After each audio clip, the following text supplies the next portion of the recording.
more light. It's not enough the light that we are producing. We need more light in this world to combat all the darkness and to bring the eventuality that we're talking about over here.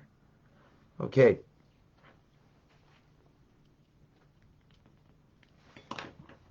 We continue in chapter 37. In one word, ma'asenu, our actions. It's up to us.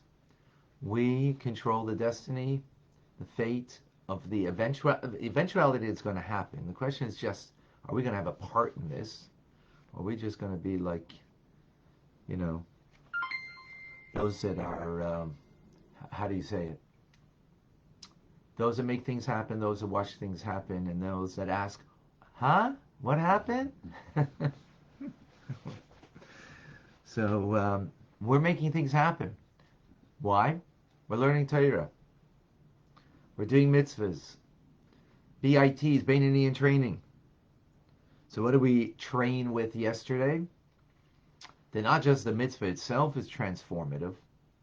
The object of the mitzvah, me engaged in the mitzvah, transforming the animal soul that gives vitality to my body that's engaged in the mitzvah. But even the food and the drink and the other things that are a means to an end for the mitzvah. Like eating breakfast so you can learn Tanya better. Having a coffee before davening so you could focus better when you're davening. Filling up the gas in your gas tank, which now you have to mortgage your house to do.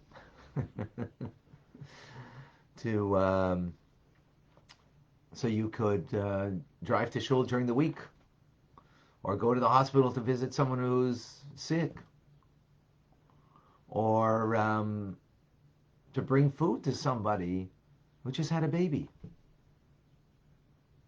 right? Shout out to Jason. Laurie just had a baby. Making a meal train for them so they could, take care of the baby for a couple of weeks and not have to worry about dinner. So that's a mitzvah.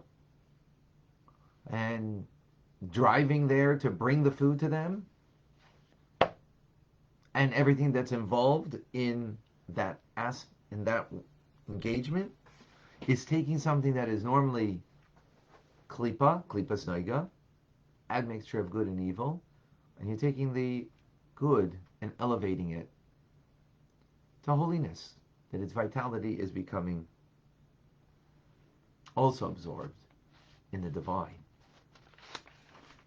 So when is this all gonna come to a completion, to a fruition that brings to the ultimate through our actions, that we create the ultimate reality of Mashiach, of a redeemed world? So the Alter Rebbe begins today in this explanation. So he says that when the whole neshama, the divine soul in all of Israel, that the Jewish people are divided into 600,000 particular offshoots. And those 600,000 are those are like general souls that are further divided into 600,000 particulars, which sounds like a lot. But these are the souls of the Jewish people. 600,000 comes from the number of souls that left Egypt. So those are like what's called general souls. So when each portion of these souls, now some of them are just potential souls and not souls yet that even came into being, but when each individual soul has a fulfillment of the 613 mitzvahs of the Torah, which means 365 prohibitions, which means to refrain, which refrain from certain activity means restraining the 365 blood vessels of the animal soul in the body, which is a metaphor, that the blood which is an interesting idea. Healthy person means the blood is healthy blood, and that it's flowing into all of the organs of the body in a healthy manner. So what's unhealthy? That when the blood is being drawn into a place that's negative, that is creating something unhealthy, or that the blood itself is unhealthy blood, right? God forbid. So that's all a metaphor to understand that the blood of the animal's soul is what gives nurture to the body that animates the body through the animal soul giving nurture through the blood to the body.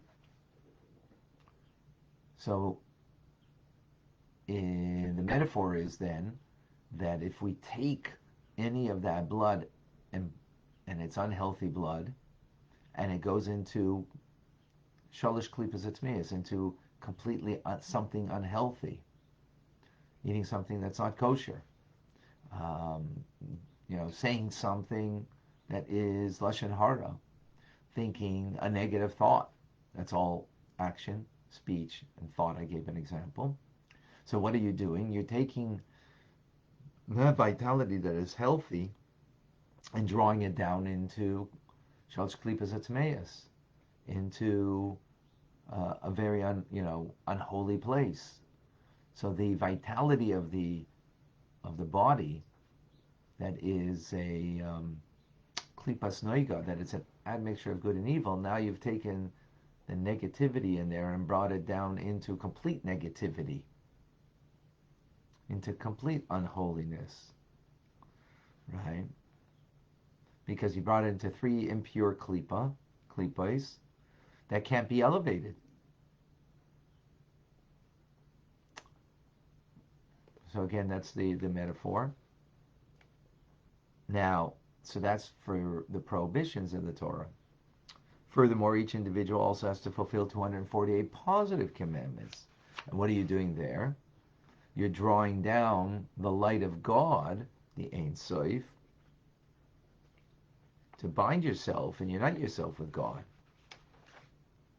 And not just your godly soul, but your vital soul and the limbs of your body, being you have 248 limbs of the body, which correspond to the 248 commandments of the Torah, which those 248 commandments are in accordance to the will of God, that create an abode by doing these positive things, commandments.